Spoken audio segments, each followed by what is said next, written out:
This week on the show, SWD Master Grant Smith sits down with Kevin Gobabe from Dynamic Pool and Construction. They discuss Kevin's evolution as a pool builder and some of the lessons that he's learned along the way. This episode of the Ask the Masters podcast is being brought to you by Basecrete. Hello and welcome to the Ask the Masters podcast. This podcast is dedicated to discussions about the design and construction of water shapes. The hosts of the show are all certified SWD masters who represent the leading builders and designers within the water shaping industry today. Hey, we're here with Kevin from Dynamic Pool and Spa Construction out of Redondo Beach, California. So, Kevin, welcome to the Ask the Masters podcast. Thank you very much for inviting me. Yeah, actually, this is great because we get to talk one-on-one. I know usually when I'm seeing you, we're on a job site together, and we both have to get to another job site. Right. Why don't you tell us a little bit about yourself and what kind of company you run and how you kind of got started in this crazy business. I got started at a very young age. My ex-brother-in-law was in the business, and I started working for him in the summers when I was a teenager. And I shortly out of high school, I started working for him and worked for him for 13 years. He was actually a big inspiration to me, just because he was. I grew up with four sisters, and he was the first brother I had, basically, growing up. So I latched onto him a lot, and I got a lot of inspiration out of him, and he really taught me a lot of the bases of building pools. I worked for him for 13 years. Then, he shortly after he divorced my sister, he divorced me. And, okay. Then I went to work for somebody else for a few years and started my own business shortly after that. I just found that I just needed more variety in what I was doing, and the people I was working for were kind of in a mundane sort of treadmill, sort of doing the same thing over and over, and it was kind of boring me. I needed more excitement in my life. Right. Was that more of a service-related side of it, or? It was more remodels, skimmer replacement, a lot of repair work I did. I learned a lot about repairing at that time, in that time period too, for sure, troubleshooting issues and whatnot. And back when I worked with my brother-in-law, he was kind of cutting edge, worked on the high end of things, did things outside of the box. That's really a lot of where my inspiration came. Is one of the things I did for him was I plumbed equipment sets, basically, and we kind of made it a thing where it was a work of art to us. Right. And we didn't care if anybody else liked it, but we liked the way it looked because it was all just straight and clean and very accessible. And right. And that's kind of what led me down the path of high-end pools. And so now my company is basically, I work in the high-end business. Some of the cities I work in are very high real estate value: Manhattan Beach, Hermosa Beach, Pacific Palisades, Palos Verdes, Beverly Hills. Is mainly where most of my business is, and mainly where the people that want to do these cutting-edge, high-end, negative-edge perimeter overflow pools, and they're also very appreciative of people that have the skill and experience doing these things as well, and willing to pay the price that it costs to do some of these things. Right. Yeah, I think a lot of us started in the service side of business, and then, got into the construction after being bored of going to the same pool over and over again. Correct. So, kind of going back to the repairing skimmers and tile and things like that. Did you learn a lot? I know you said you learned a lot, but do you transfer some of what you learned, back then to how you build now? Yes, that's an interesting point you brought up that I didn't even think about. Is skimmers, for one thing. You bust a hole into the side of the pool and have to replace the skimmer, you got to waterproof that thing. Right. And that kind of led me down the path of learning a lot about waterproofing, I believe, is skimmers and remodels. When you're remodeling a pool, you're making penetrations into an existing shell that then you have to reseal around those pipes. And a lot of that stuff is very important, you know. Right. Yeah. Yeah. We'll kind of touch that a little bit later when we get into the waterproofing part. But I know you have like your own guys, and it looks like you really like doing mechanic. Like you said before, you did plumbing. Right. You know, I've been to a couple of your mechanical rooms, and it seems like that's something you really enjoy doing. And is that mainly what your employees do most of the time? Is just the plumbing, or they do other things? I'd say a good percentage of the work my employees do is plumbing and control systems, electrical work, you know, lighting, and all that. That my employees in general can pretty much perform just about every aspect of the construction of the pool on some level. You know, they're even capable of doing tile and. Right. Yeah. Now, was that something that you decided to have your own crew to do that thing because you just couldn't find in California, you know, it's a lot of subcontractors. Right. You know, rarely does a pool contractor actually have employees. Right. I mean, that's kind of a rare pool contractor. So did you decide, okay, I can't really find a plumber or electrician that wants to do what I want to do the way I want to do it? Or was that just because your maturation from you working for your brother-in-law and that's just, we'll just do it because I like it and I know how to do it? Right. I think it was a little bit of that. My experience with my brother-in-law is that we did, when I worked for him, it was me doing a lot of that work in-house, is doing all the plumbing and electrical work myself, and I think part of it, you know, like I say, some of his beliefs and values wore off on me as to where, you know, you make it like a piece of art and you want it to all look good, even the equipment where people aren't going to be necessarily looking at it all the time, you know. And so it led me to, you know, I think that was what I was used to for one thing, but at the same time I do use plumbing subcontractor periodically, and I find it difficult to get them out of their bad habits or you know, for them to do what I want to do, because then they sit there and argue with me about, well, why can't we do it this way? And I, you know, and then it just, like, you know, it takes more of my time. Whereas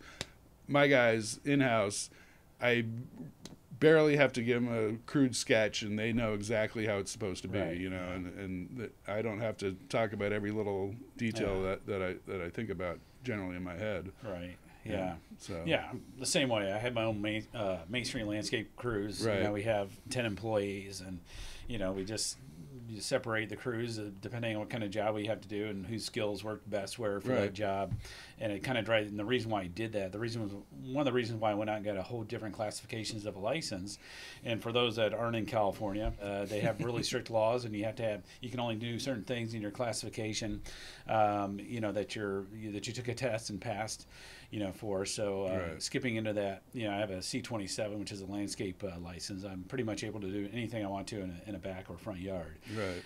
And then one reason why I decided to do that was just because the quality that's out there, especially when you get masons or landscapers that don't know how to work around pools, they have a tendency not to understand the dynamic.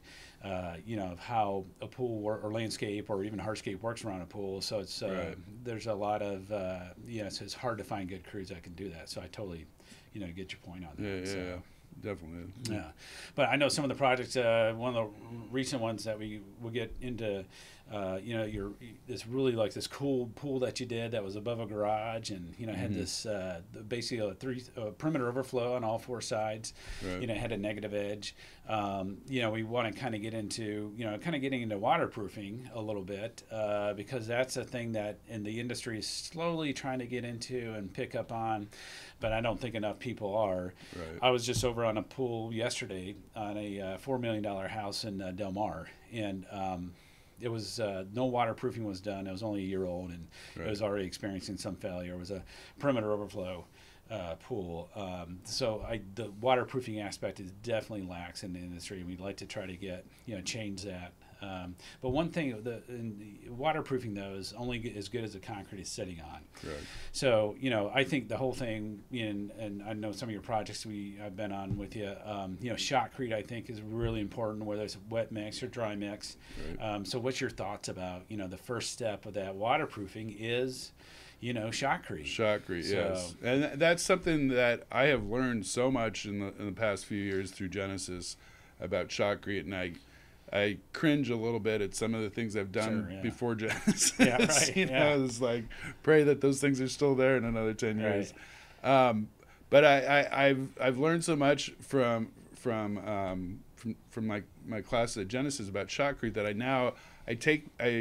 take more notice. I take more care in instructing my shotcrete crews how to place and how to properly do things, and I've taken more extensive detailed pools and split them into 2 days, which I never did.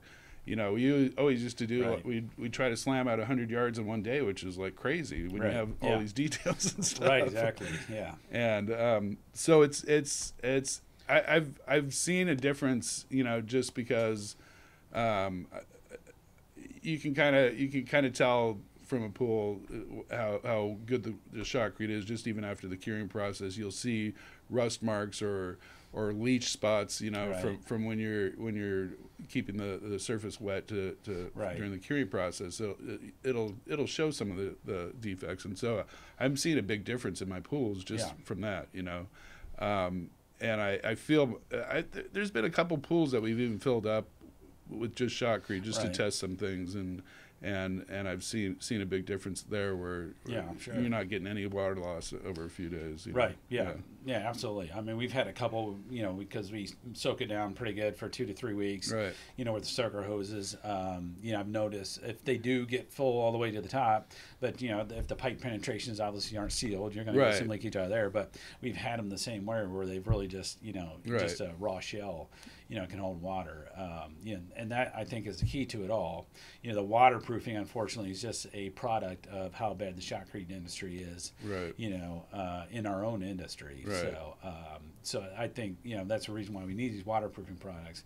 I kind of have a theory of a lot of times we go out on remodels, and I actually don't do a lot of remodels just because I think a lot of those shells that are out there are not that good. Right. And I don't really want to touch those shells unless they're willing to pull out the entire shell and start over again. Right. But I do notice that after about 8 to 10 years, if you go look at a shell that wasn't even not necessarily didn't have any waterproofing on it, but wasn't even shot properly with the right PSI, as mandated by the ACI. That shell, the pool just looks like it's old. Right. It doesn't look like it's going to last, and it's ready for a remodel. Right. After 10 years or so. Well, and even I notice a lot in remodels where we're breaking holes or something where you get to see a profile of the shotcrete. I see that so many times that the steel is so close to the dirt, and it's already halfway rusted out when you get in there, and there's a lot of shady things out there that were created. I think I was telling you before we started that I was telling you about a job we did down in Newport Coast where it was a remodel. It was actually a construction defect case that I written a letter for the homeowner for, and so we ended up redoing the entire. She had it remodeled, and then the guy that remodeled it didn't do proper tile procedures, and the shell was so bad that it was actually leaching water, calcium out of the shell. Right. Water you'd had, so it's because we tested the water and the calcium was fine, and it was just there's calcium staining everywhere, and there's calcium nodules coming out, which is it could be another problem behind there. But after we stripped off the plaster and we got into the shell, I did a core test on it, and there was plenty of coverage on it, because that's something with remodels that I like to do is just core test it before we even start to make sure there's enough coverage over the rebar. Right. Otherwise, we're telling people, okay, this is what you have to do to remediate it. If you don't want to do that, then we can just fill it in and then just do a plaster patch over it and kind of move on. Right. But you could obviously, it's a pretty thick shell. In fact, probably a little too thick for the rebar schedule that it had in it. But you could tell the bottom layer underneath the rebar was pretty well compacted, but the top layer was porous. Right. So that comes from a lot of these guys, just taking the trimmings off the walls and just stomping on them. Right. And doing that. Throwing the rebound onto the corners. Right, correct, yeah. So it's just, a lot of that is just that they would just use shotcrete and do it properly. Right. That's like your first layer of waterproofing. So. And I also have found a lot of the flaws in shotcrete are the underside of the penetrations. Right, yeah, exactly. Where they don't actually shoot up against the bottom of the penetration, but they kind of stack it up in there. Right. And if you did a core sample, you'd probably find a little slot right down. Right through there. I know, exactly. So we'll move on to like the second layer of waterproofing, which a lot of people do, is colloidal silicate. Right. There's different brands out there. There's different application procedures on that. Now, you like to use which brand of that? I use Miracoat, Miracoat, which is Aqua Block. Right. Right. Gotcha. And I that is something I really learned. I had heard about long before I had started with Genesis, and then I learned about it in Genesis, and now it's like a mandatory thing for every one of my jobs. Right. Yeah. We go in there the day after shotcrete and spray that thing down really well with the Aqua Block. Yeah. And I was talking to somebody recently at the Southwest show in Texas, San Antonio, Texas, about once he started using a colloidal silicate, because apparently the shotcrete crews are just the same there as they are here. Right. He actually experienced he would actually do measurements compared to the older pools that he did versus the newer ones before he started using the colloidal silicate, and he noticed a difference, in his water loss. So it just tells you if you have a porous shell, how much water you're actually losing through the shell. So, and then you have the application of the membrane C, after that. Right. So, right. And that's always a big thing too, is that especially when you have a pool with a lot of details. We've done a couple pools with that toe kick detail created by Dave Peterson. That is one of the most vulnerable spots I've found. Right. Yeah. Exactly. Yeah. It is a little alcove underneath the bench that filled with multiple penetrations. Right. And it's just real imperative to just pay attention to all those details about following the specs of your waterproofing manufacturer, about the multiple layers and what goes on around the penetrations. Miracoat has a great spec on their penetrations that we follow to the T. Right. And as far as I know, knock on wood, that we haven't had a leak around a penetration when we follow that thing to the T. Yeah. So. Yeah, we do the same thing. We use the Miracoat system, and we use their pipe penetration system on there. So it's a pretty good system. And a lot of, when I talk to other builders, they're like, "What's that about?" And why are you doing that? And, because a lot of guys, especially here in California, the plasters, the pool contractor doesn't care, and then the plaster contractor doesn't care. They just leave don't even do anything to the penetration, just slap plaster in there, and hey, we're good. And there's been more than one pool that's leaked right through a penetration. Right. So that's if we could get more people into at least paying attention to the pipe penetrations, and they don't necessarily have to use one system or the other, as long as you're doing something. Right. To kind of up that game a little bit. So. And there is a big misconception, I feel, because I know I had this misconception for years, is that plaster is waterproof. Right. Yeah. Right. It's like people think, you put the plaster on and then it's holding water, and they just put extra thick plaster around the penetrations, which you take a cross section of something that's been soaking. You'll see. Yeah. You can see a cross section of a pool shell that you can see water has penetrated through the plaster and halfway through the shotcrete sometimes. Right. Yeah. So. Yeah. Yeah, most plaster is only about 3,000 psi. Right. So that's really porous. That's not even meets the minimum standard for shotcrete from the American Concrete Institute for swimming pools. Right.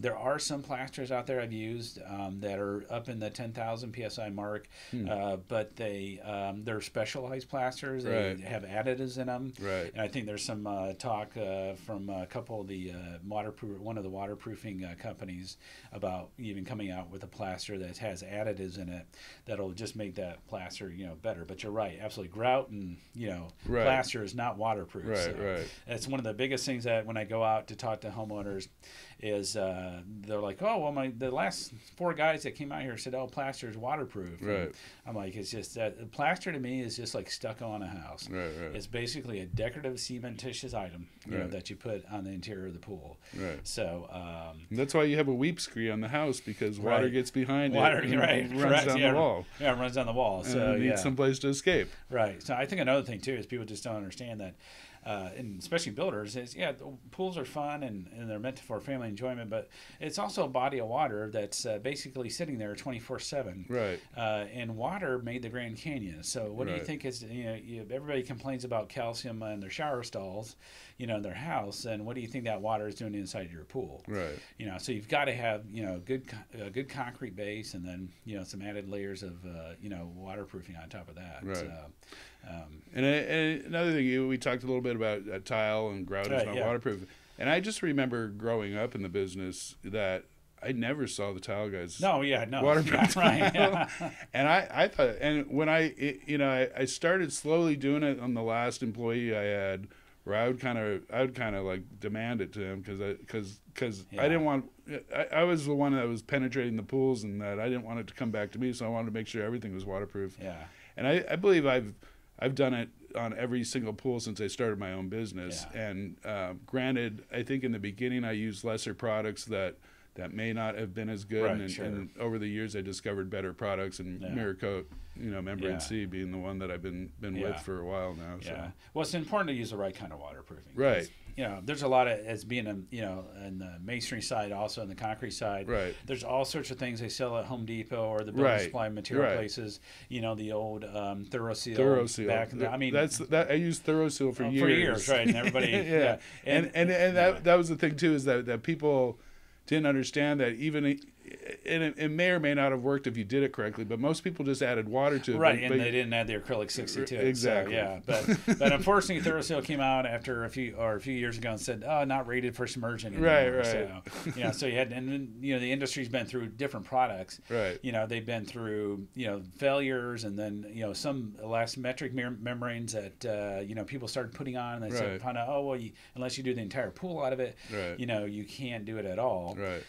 So I think we're finally getting to the point where we have 3 or 4 products out there that are geared towards the pool industry. Right. And even you don't even want to use like like ThoroSeal or Super Blockade. Those are like rigid cementitious waterproof. They're not good all the time in pools. Right. Just because they don't flex. So you want to use something that's flexible, like a Miracoat or a Basecrete or something like that, and that's really can get on the shell and stick. Right. Hello? Hi, who's this? It's Vito from Basecrete Technologies. How are you? Oh, hey, Vito. What a great time to call. We're just putting together our latest episode of the podcast, and so actually a real timely one for you to call in on. We're talking a lot about waterproofing and different places where waterproofing goes all around swimming pools. So perfect time for you to call. Obviously, Vito from Basecrete. Tell me a little bit about Basecrete, some of your history. Basecrete is it's been around for a long, long time. I don't know that people actually realize that. It's waterproofing is kind of a bit of a buzzword in the last couple of years, and but Basecrete is not a brand new product. You guys have been around a lot more than the 2 or 3 years the pool industry has been paying attention. Correct? Yeah. For the amount of years I've been into it, it's many, many years.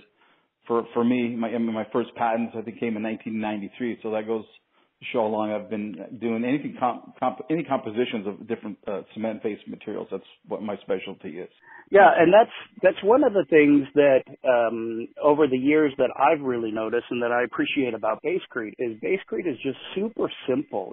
Some of these other systems you have to broadcast sand, or you have to add product B or C or D, in order to make it compatible with plaster. Whereas Basecrete, it's fairly simple. If they look at it and go, wow, it is simple. And that's how we wanted it. We didn't want to make it complicated. I don't think the industry needs to make it complicated. I just feel that they feel that it needs to be complicated, makes them feel that they have a better product. That's fallacious. I just don't agree with that whatsoever. Perfect. Yeah. All right. One last quick thing that I want to talk about, just real quickly. I noticed you have a new product called Basecrete Plus. Can you kind of walk us through just a little bit of that, just so that our listeners may not understand even that you had another product line out there? Well, yeah. So I came out with the colloidal silicates. The different types of colloidal silicate, potassium-based, sodium-based. We have a potassium-based colloidal silicate. Again, I brought this out back in 93, 94, maybe 95. And that was to saturate adobe bricks out in the desert in order to make them waterproof. At that time, when I was soliciting colloidal silicates, everybody was slamming the door on me. They thought, this is crazy. I don't believe what you're telling me. Well, they do work. They have a certain amount of capable abilities inside concrete. They do fill in the capillaries. That's an extra stage to what you're doing, which is primary, and then you go to secondary. Also, which is what we have the Basecrete, which is a cementitious membrane. What I did in the industry is I'm trying to get a patent on it. Is I tinted it blue because that's interesting. Why'd you do that? Well, the thing is, in the industry, if you oversaturate colloidal silicates, and I've had a couple of discussions with Paolo Benedetti, and I completely agree with him, because he asked me that question, do they act as a debond? Absolutely yes. If you have an inferior secondary waterproofing membrane to put over top of a saturated colloidal silicates, there will be problems, and that's where a lot of the delaminations with pool plaster are starting to occur, is because it needs a rough surface, porous, in order to get good adhesion. If you oversaturate concrete, you put something there, plaster or tile or thin set or a cementitious waterproofing membrane, that will also act as a debond. I tinted it blue because I wanted everybody to know if they showed up at the job site and you see colloidal silicates in the walls slightly tinted blue, the first thing you need to do is give it an acid bath to break the tension so you can get behind it. The vessel is waterproofed behind what you're removing, and then you want to be able to put your plaster, your tiles, or whatever you want to do on top of that. But if it's tinted blue, you need to acid wash it and break it down and remove it. I appreciate the fact that Basecrete is out there truly trying to change the industry, and thank you so much for your call today. Yeah, no, thanks, David. I appreciate it. I've always loved talking about what I do, and I'm glad you picked up the call, and we'll have fun. If you get that call at 3 o'clock in the morning, I need to vent a little bit. I hope you're around. Okay, sounds good. Okay. Thanks for calling. Okay, have a good afternoon. All right, bye-bye. Thanks a lot. Bye-bye, sir. And another product I use, which I don't think I've spoken to you about too much, but I know I spoke to Dave Penton about it. Yeah. Was Geico Western makes a product, a polyurethane product that somebody had turned me on to years ago. I've used it on all tile pools, and it's a polyurethane it's very elastic. The only problem is I've heard that they've recently come out with a bond coat to attach to it, but before it was like you couldn't plaster to it, but you could use thin set to it. Right. Yeah. And that to me is one of the best waterproofing systems that I've ever seen, and I know Dave Penton had seen one of my jobs and commented on it too, and said that's an amazing system. Right. Yeah, and that's just finding that system that really works in a pool. So right. And that was what I was going to say about Geico Western is when I discovered it, they had just they had the product for years, and that they had just kind of come out with a whole pool spec kind of around the same time I discovered it. So they were gearing themselves more towards full submersion 24/7, Right. Yeah. And where a lot of products are meant for shedding rainwater, basically. Or just bathroom only things like showers or backsplashes, things like that. Right. You really got to be careful with elastometric membranes. I always encourage everybody to, because I got to do it myself, and I always make sure before we use a product or even call the manufacturer or the sales rep. Right. And just take 5 minutes to find out about the product before you actually use it, how to apply it, because a lot of the elastometric membranes, like I said, unless you use it in the entire pool, you're going to have failure with it, because water's eventually going to get behind there and start bubbling up and making it lose adhesion. Even part of the colloidal silicate is really important, because you're trying to keep water from coming through the backside of the pool or the floor, and that will also take a membrane off. I know a couple manufacturers have had failures like that. So either if you're going to do that kind of thing and you had the opportunity to do it, put some mirror drain behind the walls. Right. That way you're waterproofing the outside of the wall too. Right. You're just keeping, that's one more layer of protection if you're going to use that kind of elastometric membrane. Right. The great thing about these cementitious membranes is they will allow water vapor, through that. Right. On both ways, and that's why you can do it partially just under the tile line, or typically on a normal in-ground pool, besides our nice 5,000 psi shotcrete and our colloidal silicate or curing agent, we just come under the tile line 6 inches and just waterproof under that, just to be on the safe side. Well, and I have I don't do a whole lot of remodels, but I probably do one remodel every 2 years or something, and so currently, and the previous one I did the same one, but currently I had started doing membrane C just around my penetrations on existing shells. And just because we were drilling through there, and there's definitely no shotcrete compaction around it. Yeah. And it still concerns me just to use a rapid cement around it only, because it's still, you need some. Well, it should be part of your system. Right, so, and you need some flexibility around your penetration, because if there's movement, it's and so part of the membrane C application for around penetrations, it includes, you know, caulking around it, right. and fabric that all flexes and moves with when things move. So yeah. Well, I think the Rapid Set is a great product. Right. You know, it's a non-shrink grout. It comes in different forms. Right. You know, it comes like as a cement. It comes as a concrete. It comes as a stucco, even a patch of stucco. Right. You know, and then comes as, you know, like a mortar. You know, like a spec mix, like a mortar mix. Right. And so applying that, you know, is one of your steps besides the M1 adhesive and the fabric and just a non-shrink. The reason why Rapid Set works really well is it just doesn't shrink. Right. You know, so it's not going to pull away from the concrete that you're putting around. So that's a great thing about the Rapid Set. And you don't necessarily have to wait as long in order to apply. It gains strength very rapidly.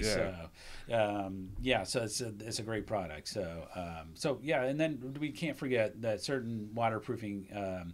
You know, you need to put an additional layer on there on a membrane just to get the plaster to stick. Like some other ones, like Basecrete or even Flexcrete, it's just kind of like a one-step process as far as applying it. But you know, we do want to remind people with the membrane C that you got to put on the BC Pro, which in itself is technically another waterproofing material, but because builders or home builders will actually put it on their decks, you know, like above, you know, on the second-story decks.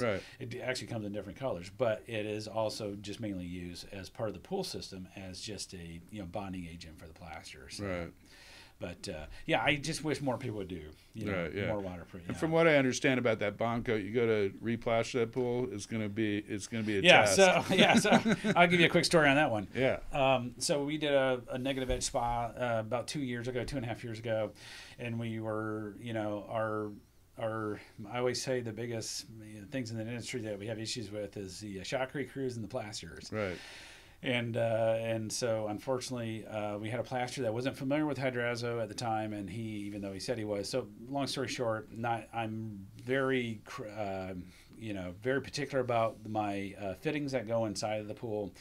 They've got I can't see a fitting that sticks out of the too far on the level of the same plane as the plaster tile. So you don't have to dome it up. I don't like domes and I don't like dips.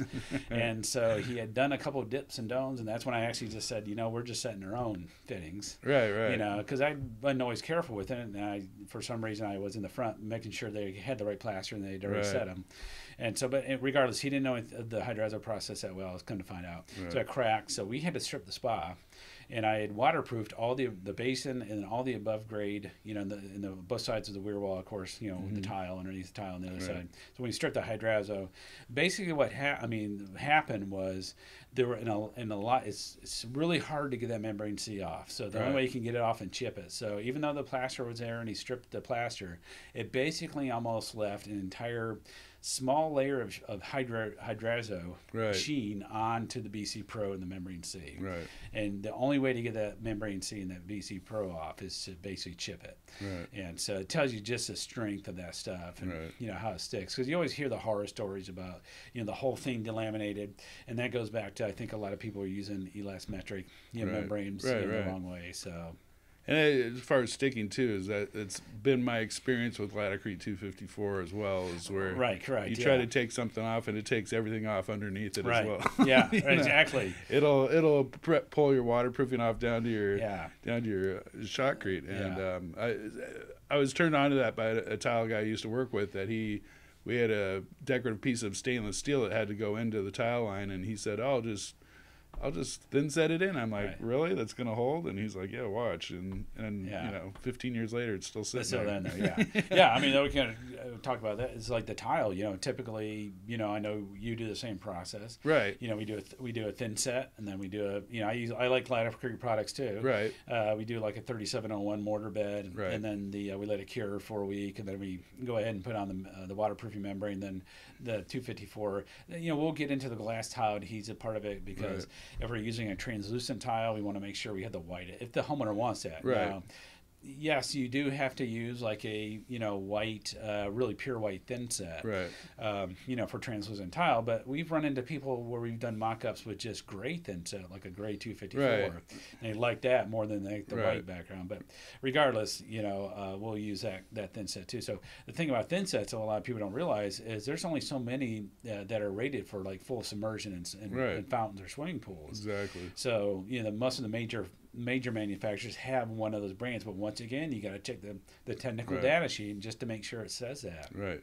And and with glass tile, you also got to make sure you give proper cure time to it as well. Correct. Yeah. Which I have learned the hard way. Yeah. One of those expensive lessons I learned on an all tile spa where we didn't give it proper cure time, and tiles started popping everywhere. Right. Well, that's also important. I'm glad you brought that up because, it's really important to follow the concrete cure time. Right. So I tell people this, because we do, we've been putting a lot of porcelain tile on decks, as a pool deck. And we tell people, we pour the sub base, we tell people, hey, we're waiting 3 to 4 weeks. Right. In order for this concrete's got to cure. It's got to do the shrinkage cracks. Right. So we can repair the shrinkage cracks and then we can put a membrane on there. Right. So it's the same thing in pools. You can't put on tile on pools a week after you shoot them. No, yeah. So you're still in that initial curing process, and you really want to get to the entire through the 28 days, before you even start working on the pool part of it. Right, right. And I think that code actually it applies to porcelain tile as well. Yeah, no, I apply it to porcelain tile as well, and I can't tell you how many times people try to fight me on it because they're trying to get the job going, and it's no, you gotta wait. I know, yeah. Rome wasn't built in a day. Right. So. And I don't want to be coming back here 2 years from now replacing tiles for you. You know, so. Yeah. Well, that's the thing too. Go back to the manufacturers. Is there are products out there that pool supply places sell that are technically, they'll say you can put it in a pool, but then you read the bullet, like I said again, read the technical data sheet, and make absolutely sure it's there. I get people trying to push glass tile on me that's got mesh backing that's totally covered with glue, and there's no place for bonding to happen on the back of the tile. Now, a lot of things we found out too with glass tile, get on that subject real quick, is we've actually found that different processes work better with certain brands of glass tile. And that's just born out of maybe some experience. We've never had like a failure. Now, we've maybe had 1 or 2 that popped off here and there over, we could just go back, stick it back on because it's just way too tempered or the tile that we're using. You got to be really careful with these manufacturers once again, just because sometimes they just, they say it's good for pools. In reality, it's not really. So you really got to check out the technical data sheets and, check to see their testing methods.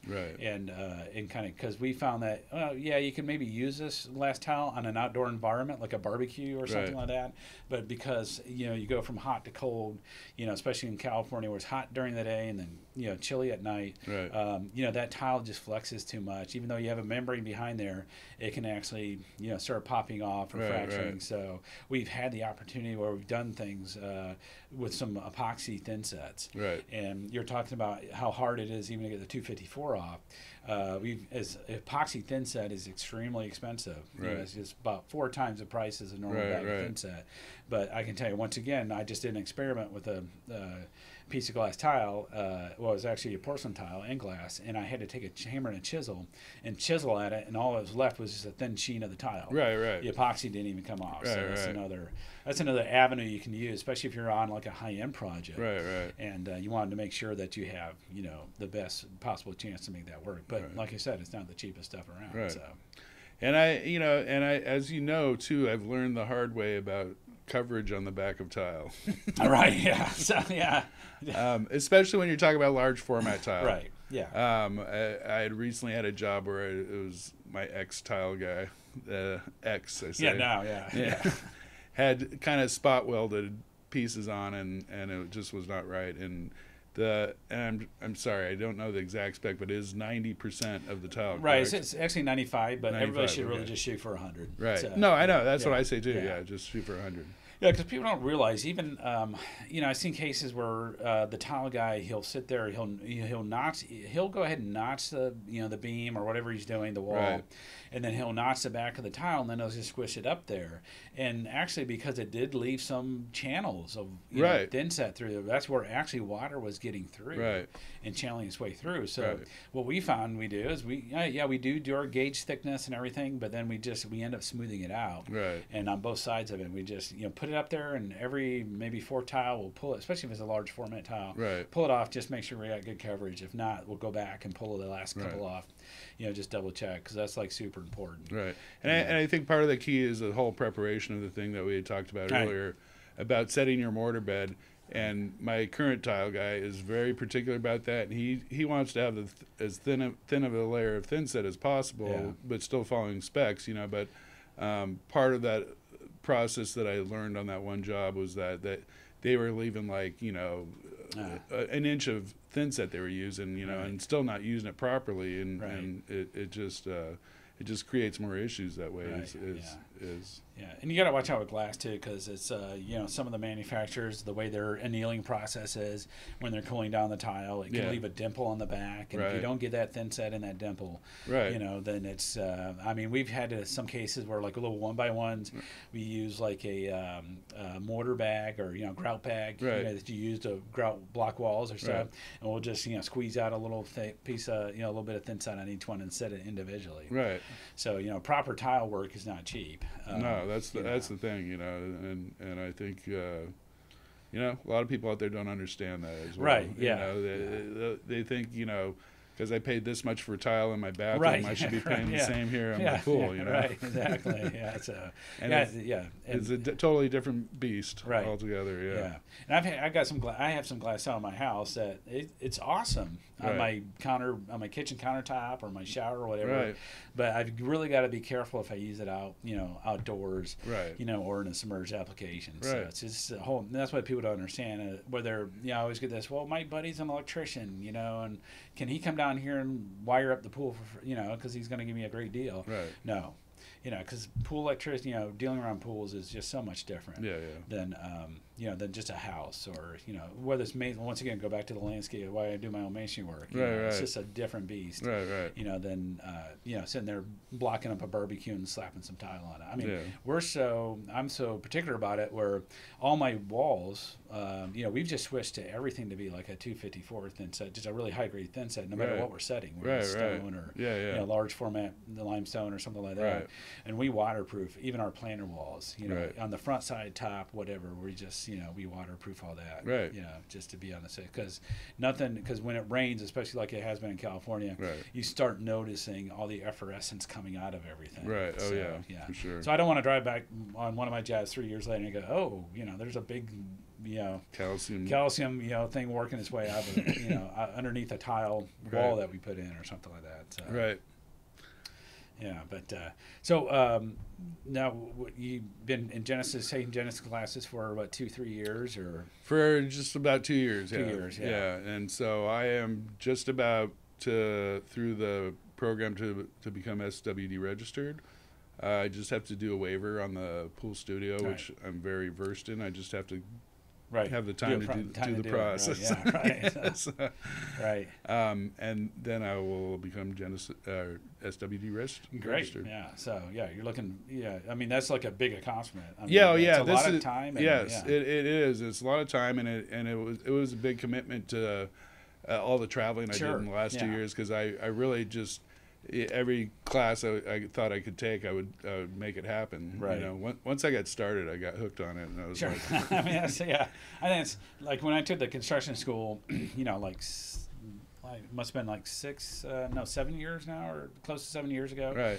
I just stopped what I was doing and just decided to change the whole way we did business. Right. And we ended up actually losing money. But my feeling is that if there's one way to do it, that's the way to do it. Right. You got to do it the right way. So. Right. And I haven't stopped anything, but I have slowly been transitioning. And, and I've actually been getting rid of some subs and getting new subs. Sure. And, another great thing about Genesis is I've gotten some good referrals to some good subs from Genesis members as well. So, because there's so many people out there, not everybody is out there to do it right. Some people are just out there to make a buck, and they don't care whether it's right or wrong. They just want to get in, get out, and get the pay. Right. Yeah. Well, it's also a lot of OJT. Just kind of like how you fell in the business. Same thing with me. I just kind of fell into the business. I didn't set out to do this. Right. When I was 22 years old. It just kind of happened. So and there are a lot of people in our business that kind of fell into it. I've seen a lot of concrete contractors turn pool builder, and they do an okay job, but not right. Yeah. Well, educate is like anything. It's whether you're going to college to learn how to be an engineer or a doctor or or a business degree, or you're in a trade field. Even people that are plumbers and carpenters, they go to generally the better ones, or the ones that really want to move up in life. They go to some kind of trade school. So So education to me is like, knowledge is power. Mm-hmm. So, the more knowledge you have, and I can guarantee you, and you could probably reaffirm this, is like now when you go to talk to clients, I know you do a lot of work for general contractors. And sometimes they just don't care. Right. Whatever, I want a cheap price, or this is what I want, you're not my guy, or whatever. But at least, when you go to a residential, customer that's, you're working directly for, I mean, you probably outshine all the competition just because you can refer back to that knowledge that you learned, whether it's like something to do with color theory, or some kind of architecture, or you can talk about Frank Lloyd Wright for 30 minutes, that kind of thing. I actually sold a pretty decent job because the guy was a big Frank Lloyd Wright fan, and I think the year before I had just taken the 20th century architecture class, and so I was like, he's like, hey, who's this pool guy that knows all about Frank Lloyd Wright? Well, it's a funny story because just my meeting that I had this morning was on a new project that they had somebody involved with them. They're still in the development stage. It had somebody involved with them that they ended up not liking, and so the general contractor who happened to be working on another project brought me in, and I just went to like the first meeting with the whole team, basically architects, project managers, everybody, and I had like 10 people in there looking at me, and I feel like I kind of wowed everybody with my knowledge because they were kind of at a lot. They have like a basic design, but there's a lot of obstacles that they were not thinking of, and they And when I started asking them all these questions, they're kind of like, "Huh, I don't know, I don't know what we're gonna do there, So. Well, another thing too is just knowing the codes, because you get some crazy stuff like you see an architect do, and you're like, I mean, you could do it, but it's not particularly safe, or within the margins of that's a great thing. Is that I was talking to the engineer at this meeting, and he gave me an 8-inch wall with a double curtain of steel, and then wanted me to put pipe in there too. And I'm like, it's not doable. I said no. So they increased the wall to 12 inches to make it work for me. So well, that's what's so different about our industry is that we're dealing with that medium of water, because I run into that too, because we'll get like plans from engineers where they design 4-story parking garages, and they got, I want to do like a double mat with number 5s, 4-inch on center, It's like there's just no way we're going to get shotcrete through we can pour it, but what about the walls? I can't pour the wall unless you do a cast in place process, and so it's really going back, and I try to tiptoe around that a little bit because I'm dealing with an engineer now that's a super nice guy, but he's only done 2 in-ground pools, and it's like, hey, this is what I think you ought to be doing, and then they look at it, do the calculations, come back, oh yeah, that's a great idea, and so, but just being part of being educated, and associating ourselves with the instructors that are part of Genesis, it's like it gives you the confidence to say, you know what, you need to rethink that, or or there's too much rebar, or let's make the wall wider. We have to make the wall wider because there's no way we're going to get 4 bars and number 5 in an 8-inch wall and make it work, kind of thing. So and that's just it. Is a lot of my projects recently have been pre-designed, pre-engineered by structural engineers that aren't used to pools, and they just throw as much steel in there as they can, and it's so unnecessary most of the time, that they get away with at least half the steel and give us the proper room to get our plumbing and get the proper coverage of shotcrete in there as well, So. And then on the other side, you get some pool engineers that put way too much steel in it. They just go to a bigger bar, or just, not start off with number 3, and number 3 rebar is like my bane of my existence. It's just, I mean, the first number of years I was in it, we used it just like everybody does. But once you switch over to like even a number 4 bar, you just, the difference between the two is just huge. And you're just, wow, this just works way better. All the crews can be in here just walking around, walking on the cage, shows the difference for sure. It just shows a huge, and then you can use less rebar, which makes your shotcrete placement a lot better. It's for more, get that kind of aim for that watertight shell, right, if possible, with the shotcrete. So, right. So you get the proper compaction. Right. There, yeah. And the cost difference is not that huge. No, it's not at all. So especially with you work a lot of high-end projects. So right. It's like, what's another $3,000 right, rebar or something? Exactly. So, yeah. Yeah, good. Is there? I mean, what are you looking forward to, like in the future, as far as like part of the process? I always have a couple sayings. I strive to get better every day. Right. And then perfect practice makes perfect. Right. So is that kind of like what you're? Yeah, I'd say that's kind of along the lines of my same goals. Is trying to make that perfect pool that where we fill it up and turn it on and it's done. It's done, yeah, right, yeah. It's some of these real complex pools is like they're just like so prone to like you're gonna just have little things here and there, and you're gonna be sticking around trying to fix little little corners, little this, little that, and so that's part of it. And I strive to also be a lot more on the consulting end. It is a desire for me, as I progress through Genesis, is to become more of the teaching end of it, to teach some of the incoming people as well, And, right. And as much as I can contribute to that, I would like to. Right. That's great. That's what we need to get, we're trying to spread the word, I guess. Right, I'd say. So, I think that's the whole thing with our new Facebook page. Ask the Master. Right. We're trying to get the word out there. Some of the other pages are kind of oh, look at the filter I cleaned today. Right. The salamander I picked out of the pump basket or whatever. Right. I think we just need to keep pushing that education. And I'm really excited about it. Ask the Masters. I was slowly losing my interest in Facebook, and it's been rejuvenated by this page. With Facebook and just being all political and everything all the time. It seems like. It gets a little wearing after a while. So it's really renewed my interest in looking at what's on Facebook today. See what's on Ask the Masters. Good. No, it's great. And it's so great to be able to collaborate with other pool builders like-minded and do the same quality of work and just to learn, everybody's got little tricks of the trade, and so there's a lot of those things go a long way, just little things that'll save you a few bucks here and there, and save you a lot of headache. That some things you come up with a solution that is so complex, it works, but it's complex and it takes a lot of work, and then somebody else might just have a more simple answer.